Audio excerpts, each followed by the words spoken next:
చాలా సినిమా అనుకోని ఇది తీశారు. అంటే ఫస్ట్ సినిమా ఇది మంచి ఊహతో తీసుకుంటారు, డెఫినెట్ గా హిట్ అవుతుంది అని చెప్పి ఉద్దేశం. సో మంచి ఎలా ఉంది సార్ రిజల్ట్? మీకు ఎలా అనిపిస్తుంది? రిజల్ట్ చాలా బాగుంది. చూసిన ప్రతి ఒక్కరు అంటే ఏ చిన్న సినిమా ఏమి ఎక్స్పెక్టేషన్స్ లేకుండా వచ్చిన వాళ్ళందరూ చూసి చాలా బాగుంది. ఇనామినస్గా ఎవరు అని కాదు, అందరూ సినిమా బాగుంది అంటే చూసిన వాళ్ళు ప్రతి ఒక్కరు ఇన్వాల్వ్ అయిపోతారండి. ఈ అబ్బాయిని ఎలా సెలెక్ట్ చేశారు మీరు?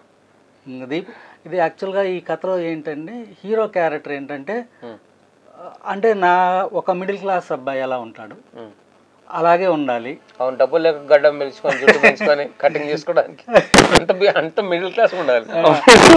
అదొకటి ఈ క్యారెక్టర్ వెయిటేజ్ క్యారెక్టర్ అండి. అంటే క్లైమాక్స్ లో ఎవరు ఎక్స్పెక్ట్ చేయని ఒక ట్విస్ట్ ఉంటుందండి.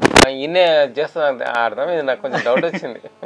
నేనెందుకు చేస్తాను? దొంగ పాలన చేసేది కాదు సార్, నేనెందుకు చేస్తాను? ఏమో డౌట్. ట్విస్ట్ అంటున్నాడు కదా. ట్విస్ట్ అంటే నా క్యారెక్టర్ ఎట్లాగా ఎవాల్వ్ అయింది ఫస్ట్ నుంచి లాస్ట్ వరకు అని. అలా సార్ చెప్తారా సార్? మెయిన్ ఏంటంటే ఒక వెల్ నోన్ ఆర్టిస్ట్ వేసారు అనుకోండి, ఇమేజ్ ఉంటుంది పాజిటివా నెగిటివా అనేది. ఇప్పుడు తను అనుకోండి ఆర్టిస్ట్గా చేస్తున్నా కానీ తన మీద ఏ ఎక్స్పెక్టేషన్స్ ఉండవు అనమాట. అలా సబ్జెక్ట్లో ఇన్వాల్వ్ అయ్యి అన్ఎక్స్పెక్టెడ్గా సెకండ్ హాఫ్ ఇతను ఈ విధంగా చేశాడు అన్నట్టుగా ఏంటంటే యాజ్ ఎ ప్రేక్షకుడు ఏంటంటే షాక్ అయిపోతుంది అనమాట. అందుకోసం తను సెలెక్ట్ చేసి అందులో దీంట్లో ఏంటంటే మాకు పర్టికులర్ కొన్ని డేట్స్ అడిగాం. ఆయన మన దీపు గారు ఏంటంటే మీరు ఏ డేట్స్ చెప్పినా కానీ నేను ఫ్రీగా పెట్టుకుంటాను.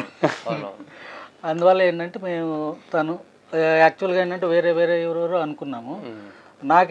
నాకంటూ ఒక గెస్సింగ్ ఉంటుంది ఫస్ట్ సినిమా.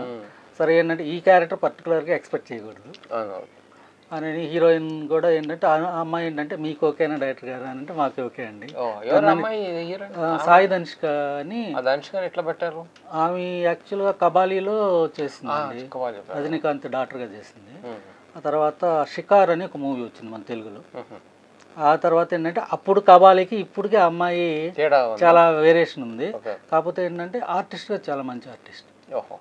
సరే తను అయితే ఈ విలేజ్ క్యారెక్టర్కి నాకు బాగుంటుంది అని నేను అమ్మాయిని ఓకే చేయడం జరిగింది.